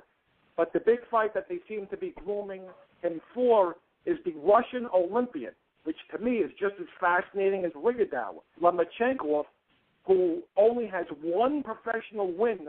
He's 1-0, but like Rigondeaux, he had a wonderful amateur career, 2 gold medals. In 365 amateur fights, he only lost once, which he avenged twice. And in his second professional fight, he's fighting Orlando Solida, who, he's a former champion, and that'll be a super fight way down the road. Lomachenko against Donaire, but Lomachenko against Rigondeaux. Rigondeaux to me is just great. He's fun to watch. He's not, a brawler. He's never going to give you a fight of the year type performance, but he is basically dominating like Mayweather and Andre Ward have done. And to me, he leapfrogs over Timothy Bradley Jr. as the third best pound-for-pound fighter in the world. Yeah, what I worry about, though, I will get to you, Mike, in just a second, but what I worry about is that, for the average Joe that watches boxing and wants to see the blood and they want to see the, heavyweights or people that are just slugging it out, they're not going to want to see Rigondeaux because he's so amazingly technically sound, and I hope that doesn't, dissuade Top Rank from using him because I think it would be such a loss if they don't. What do you think, Mike? Well, first of all, I want to just tell you that Rigondeaux is a tremendous talent. He's a great fighter, great counterpuncher. From a trainer's perspective, I love the guy. I loved watching the fight because people who really just are looking for blood and guts don't understand really what they're seeing. It's a tremendous artistry. However, I will say this. I owned a production company and I produced fights, and I'm going to tell you right now, nobody wants to see this guy fight like that. And the problem really with Rigondeaux is matchmaking. Okay, you have to get the right fighter to fight him. Now, the main event was Rigondeaux, but I will tell you that by the time Rigondeaux got on stage with Abeko, the whole place was empty. It was empty. The Tapia-Kirkland fight, the place was packed. By the time that fight was over, the place was practically empty. They were fighting to empty seats. And that's Rigondeaux's problem, and that's what they're going to have to solve with this promotional company. They're going to have to go out and find a guy who's going to want to walk Rigondeaux down and try to knock him out. And when they find that guy, Rigondeaux will become a superstar. Now, remember something with Floyd Mayweather Jr. People forget this. When Floyd Mayweather Jr. fought Carlos Baldomir, people got up and left the arena. After the fight, Floyd Mayweather Jr. cried. He said, I want to quit boxing. You guys don't appreciate me. People forget about this. He was making no money because his style wasn't what people wanted to see. They wanted to see Arturo Gatti. They wanted to see a guy that was going to go into the ring and either get knocked out or knock his opponent out. And with Rigondeaux, the problem with him is finding the right opponent. And it's going to be difficult because he's tremendously talented. And from my perspective, every time he fights, I want to watch him. He's great.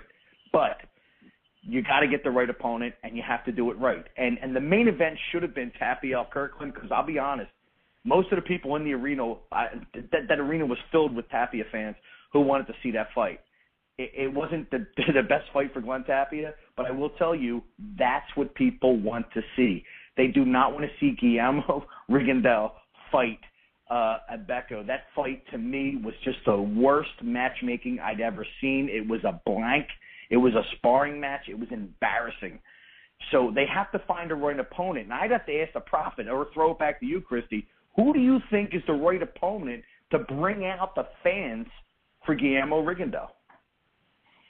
That's a good Prophet question. Go ahead, Prophet. Who do you think is going to bring it out? Because those are good points, Mike. I think Leo Santa Cruz, if he's successful this coming weekend, which I think he will be, is a great opponent for Rigondeaux. You need a guy that's going to throw over 100 punches around. And Leo Santa Cruz, for the better part of, 2.5 years now, has dominated two divisions with an iron fist. He was my runner-up for Fighter of the Year last year. And he throws like he's like a mini Aaron Pryor. He throws a lot of punches, and that's what you need. Not all of them are going to land against Rigondeaux, who's a defensive genius, but you just, whether it's on the arm, whether it's on the chest, you just got to throw punches. And I give credit where credit is due. Rigondeaux turned in a wonderful, solid performance, but also it just seemed to me like Abeko didn't even try.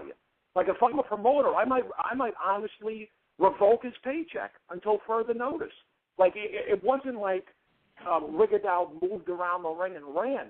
It just seems, and Agabeko's trainers and his cornermen were yelling at him. You got to throw punches.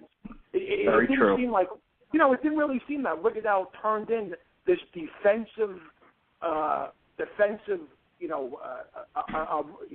clinic on ring defense and ring generalship. It was just like one guy was fighting and the other guy just refused to fight. And believe me, if he's in there against an Abner Morris, who hopefully will defeat Johnny Gonzalez in their rematch next year, or Leo Santa Cruz, who really, really comes to fight and cuts off the ring and really throws 100 punches plus a round, I don't know if they're going to beat Donaire. I'm sorry, I keep on saying Donaire.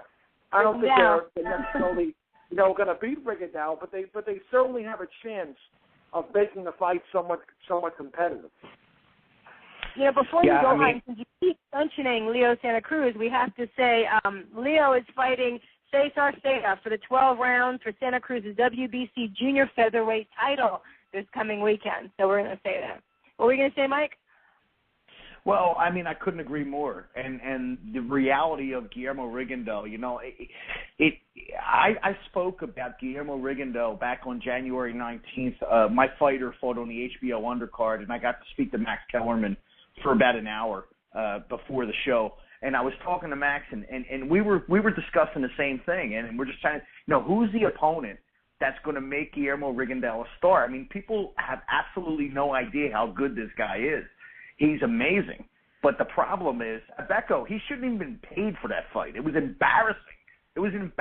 I mean, if I was working his corner, I would have stopped and threw the towel in. I mean, it was a disgusting display from a fighter. And I just said to myself, there's so many other deserving guys out there who deserve primetime television, delights.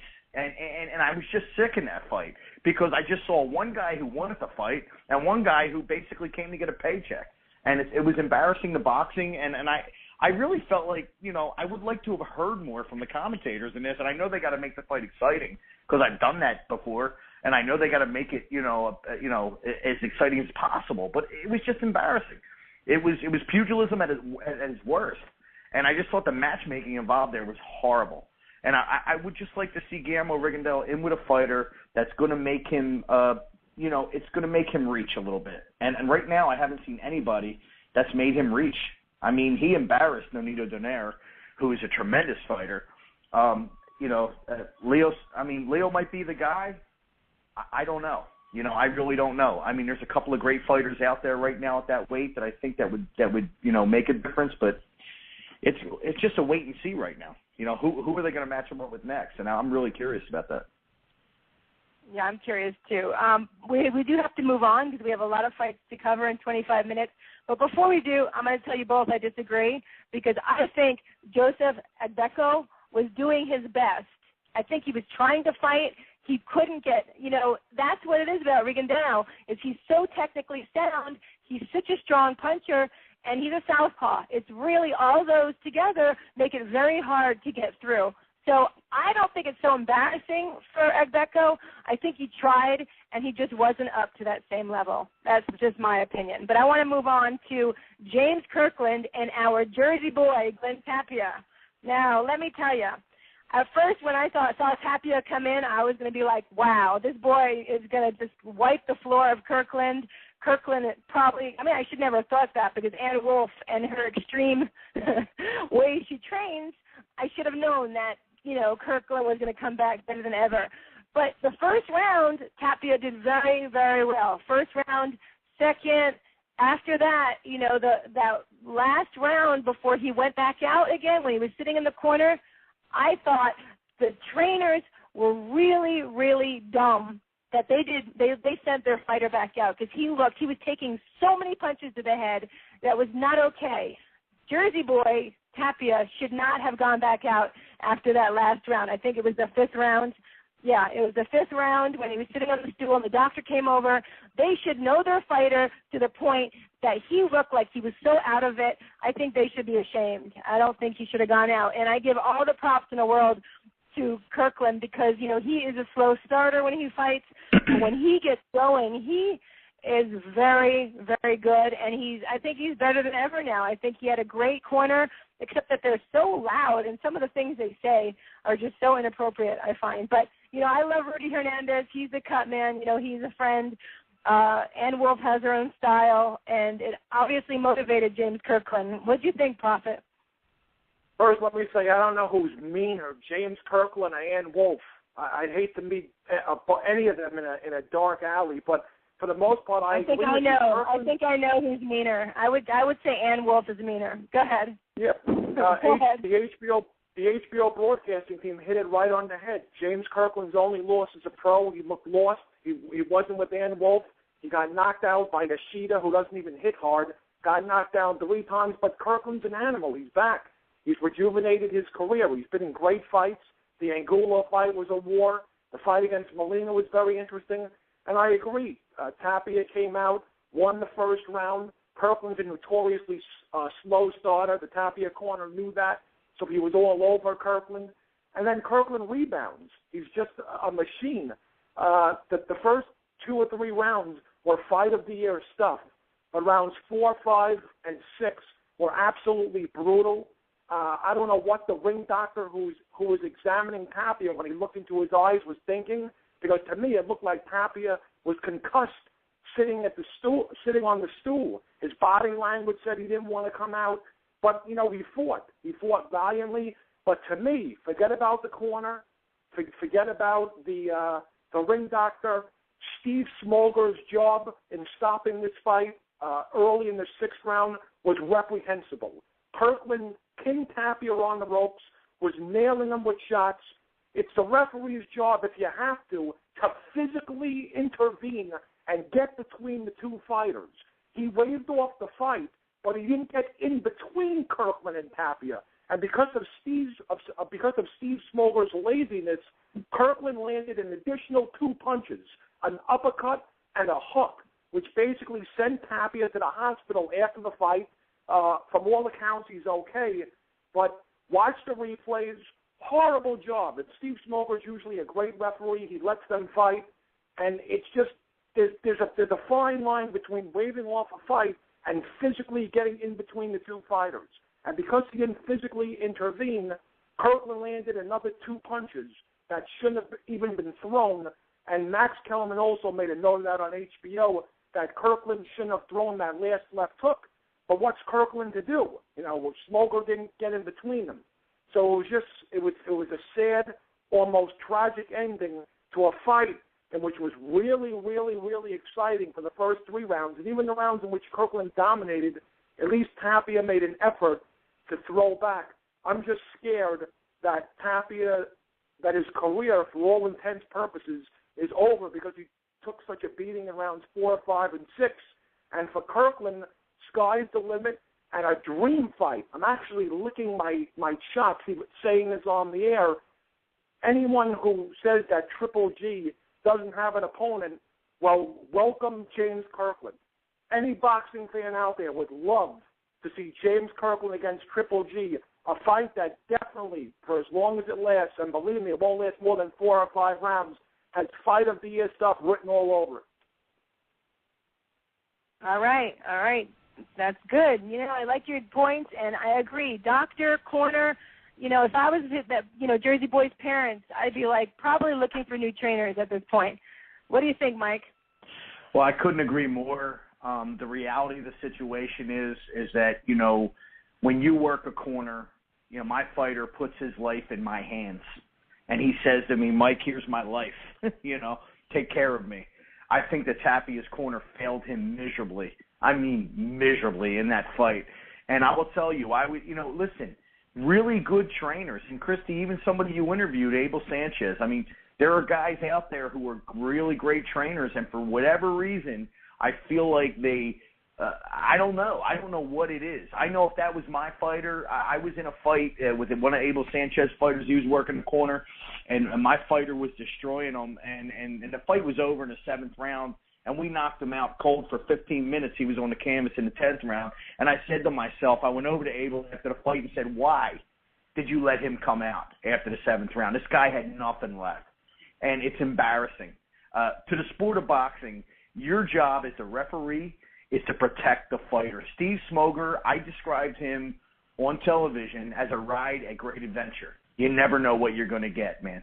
You don't know what's going to happen with Steve. I think Steve dropped the ball. I think he's getting older, and I think he's making mistakes. And that fight right there, he should have stopped that fight much sooner. The Prophet has it just right. I talked to Glenn's father the day after the fight, and thank God Glenn is okay. But I will tell you right now, in that fight, the most disgraceful thing wasn't the last round they let him go out. It was the round before. You know, Tapia just was not busy enough. To me, as a trainer, I'm watching it going, this guy is getting hit too many times cleanly up against the ropes. He's not responding properly. Let the fight end. It was just embarrassing. And as far as Kirkland goes and Gennady Golovkin, I'll tell you what, Prophet, I disagree with you totally. Triple G is an amazing fighter. I'm not particularly in favor of their camp or their promoters because I've had to deal with those people. But I will tell you what, the guy is amazing. And if he fought Kirkland, that fight would be over quick. I don't think Kirkland has the skills at a certain level.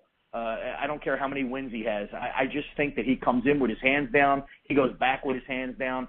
He is a knockout waiting to happen. And I think that a Triple G Kirkland fight would last about maybe 4 rounds. I think maybe 3 rounds, and I think Triple G would knock him out. And I think that fight would be over. I think Ann Wolfe is an amazing trainer. She motivates so well. I mean, God, you want Ann Wolfe on your side if you're in a fight. I mean, I love the woman. I've spoken to her. She's great. But the fact of the matter is that James Kirkland does not even have the skills even close to Triple G when it comes to punching. And when it comes to really finding an opening without getting hit. I mean, I would like to see that fight, but it wouldn't last long. And I think that there are a lot of better fights out there for James Kirkland. But I wouldn't fight Triple G. I just think that fight would be ridiculous for him. It would be over quick. That's all I'm going to say. All right, you guys have great points. Unfortunately, we have like 12 minutes, 13 minutes left, so I want to move a little quicker. I want to go to we spoke about Shawn Porter and Devin Alexander pretty much, so let's go on to Paulie Malignaggi and Zab Judah. What do you think, Prophet? What do you think of the fight? Yeah, I'm sorry. Hold on a second. May I just make another comment? Please, Paulie, don't wear that skirt again. It drove me crazy. You're going to wear something so ugly. At least wear decent underwear. The underwear were horrible. You could see his cup, and then he had that terrible skirt. Nothing against you, Paulie. You're a good guy. You did a great thing. You won definitively, but get a new skirt. I don't care you wear a skirt. Make it a little shorter and make it go all the way around, okay? Anyway, moving on. Sorry. Prophet, go ahead. I just had to say that.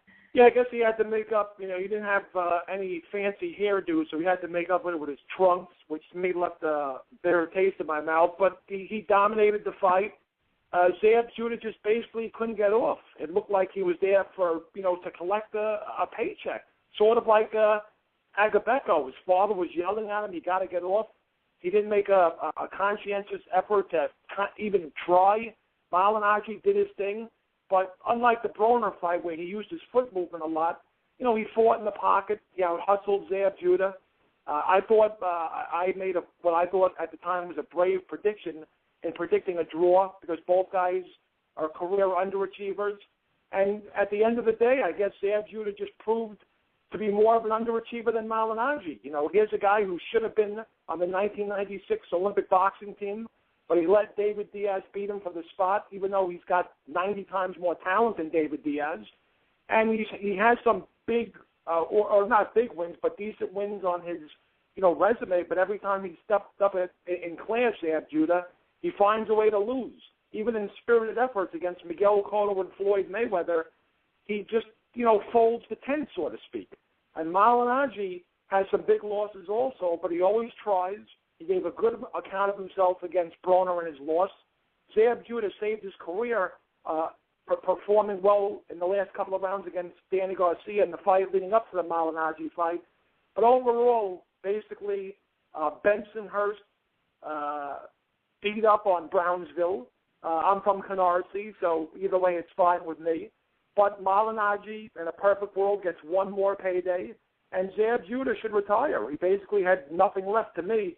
But a good win for Malignaggi, and he's an easy guy to root for. He's just a little bit of a drama queen. In all his post-fight interviews, he's always crying and whining. I don't like boxers who whine a lot. So tone it down a little bit, Paulie. and, forget the trunks and move on, get one more big payday before you, fade off into the sunset as a color commentator for Showtime. All right, good job. How about you, Mike? Very quickly, I'm just going to say this fight shouldn't have been a main event. It was embarrassing to boxing. The only reason why it happened is because Paulie Malignaggi works for Showtime. My family's from Canarsie, too, so a shout-out to Prophet. My mom's family's from Canarsie. So all I want to say is that, come on. I mean, what was going on? We all know Zab Judah's done. They're both coming off losses. For this to be a main event, two fighters both coming off losses was embarrassing.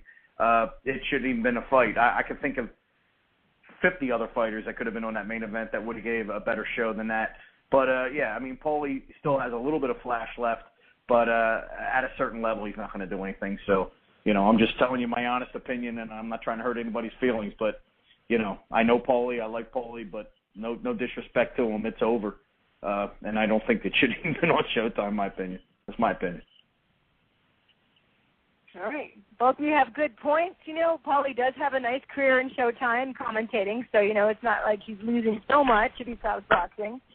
Let's move on. We have, 9 minutes. This has been a very interesting show, and it's gone so fast, but I want to talk about Marcos Maidana, my boy.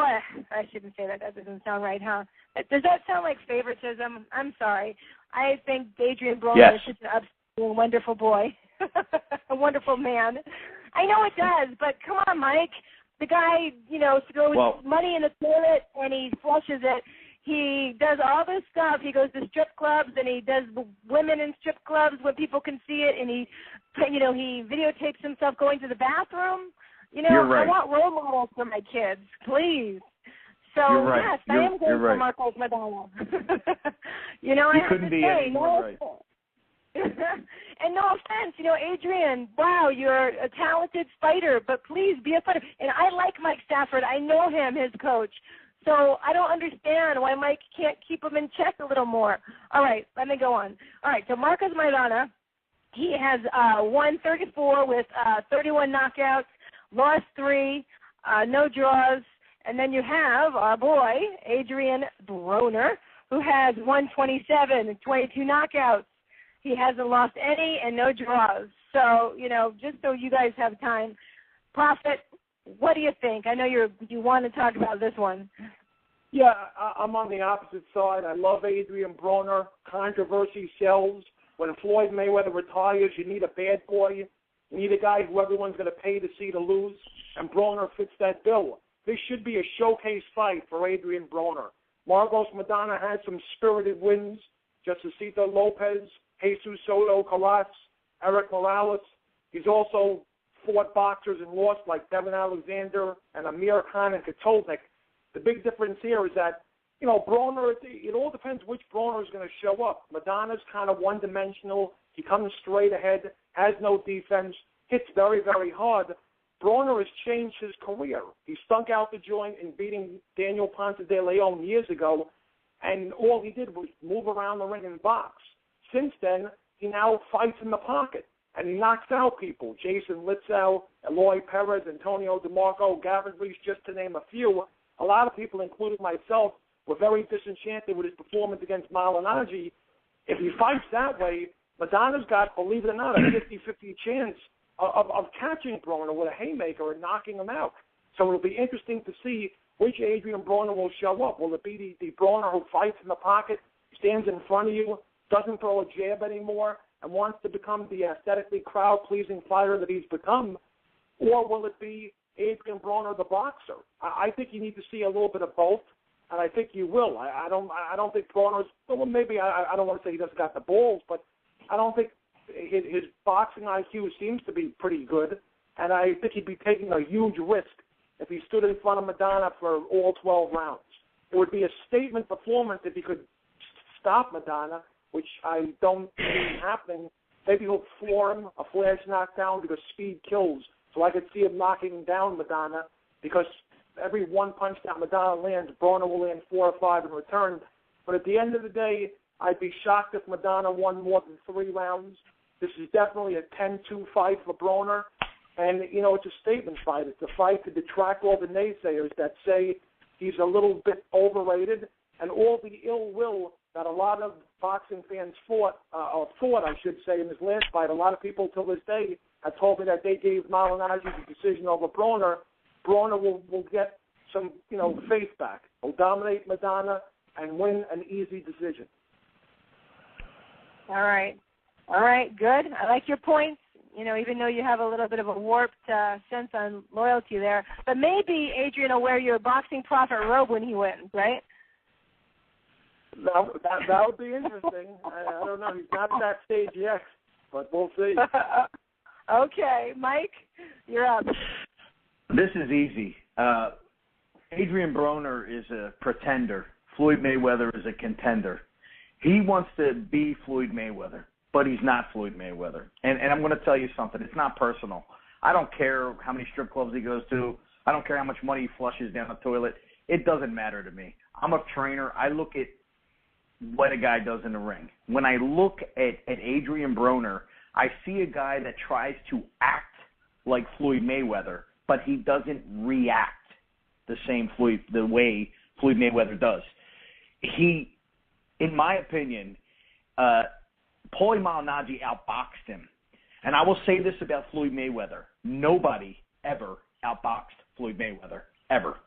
Now, back in 2003, you could argue with me that maybe Juan Castillo beat him in the decision, but he didn't outbox him. He outpowered him. He walked him down. He hit him. It was a different kind of fight. In this fight right here, and I look at it, Marcos Maidana has a shot, and I think it's better than 50-50. I think he's a heavy-handed puncher. I think that he lacks a lot of things that, you know, he needs to do to win this fight. However, he's with the best trainer in the country, which is Robert Garcia. I got to spend time with Robert Garcia back in January, again, in New York when Mikey Garcia fought Salita, and we were all there for the same week, for the media week. And Robert is a great guy. He's a very smart trainer. He knows what he's doing. He has the ability to break down an Adrian Broner. Adrian Broner is not Floyd Mayweather. This fight could get real interesting real quick. If Broner decides to stand in the pocket and fight with Marcos Maidana, it could get really ugly, and I think that he could land the shots that could definitely hurt Broner. I don't think Broner has the balls. No disrespect to you, Prophet. You mentioned that balls. I don't think that Broner has them. And I don't think that if he has to stand in the pocket and really fight, I think he's going to get away. He's going to try to box. The feet have a lot to do with it, and I hope that Marcos Maidana watched Adrian Broner fight. I hope that Robert Garcia has the right plan. But if they have the right plan, I believe that Marcos Maidana can beat Adrian Broner. Again, this isn't a hater thing. I don't care what he does on the outside. I'm only looking at his boxing ability. I looked at Paulie Malignaggi land a lot of shots very often. Paulie is not a big puncher. And to be honest with you, I don't think Paulie's the greatest boxer in the world, but he outboxed Broner. Broner landed the cleaner, more effective punches. No doubt he won the fight. But I will tell you right now that if Maidana lands those same punches, Broner's in for a world of hurt. So I'm going out on a limb, and I'm taking Maidana in this fight. And I know a lot of people think I'm nuts, but I also took Shawn Porter too. So, listen, I look at styles. Styles make fights, and I think that Maidana, when it gets in the pocket, it's going to get ugly, and I'm taking Maidana in this fight. And I think that Broner is we're going to find out really what Broner is made of in this fight. If he can get past this fight, I'll have more respect for him. I think this fight is going to be a brawl, and I think it's going to be ugly. All right. Unfortunately, we don't have a lot of time. I think Maidana is going to win too. I don't think Broner is going to actually fight in the pocket. I think he's going to try and duck and defend and do what Mayweather does. I think he's, like you said, I think he's going to be kind of a pretender. But we'll see. Really quick, Prophet, real quick. Soto Karass or Thurman? Just got to quickly. I only have a minute. I like Keith Thurman over Jesus Soto Karass easily, as I do Leo Santa Cruz over Cesar Sater on the undercard. Showcase fights for both Thurman, Leo Santa Cruz, and Broner. You're both crazy. Madonna's got two chances, slick and none. Broner all night long. Okay. All right, Mike, what about you? Soto Karass or Thurman? Who do you think? I'm liking Thurman in this fight a whole lot, and I just think that Soto Karass is going to give him a little trouble early, but I think Thurman will eventually figure him out and do what he does best. Guys, it was a great show today. Thank you, Mike, for coming on. You really add something here with Prophet and I, so please come back again. Thank you. Always great, Prophet, to see you. Guys, have a good day. I'm going to end the show. Bye, guys. God bless. This has been another great show. We really enjoyed speaking to Shawn Porter and John Bray. We will be back next Tuesday, 4 p.m. Pacific, 7 p.m. Eastern, with episode 39. Have a great week.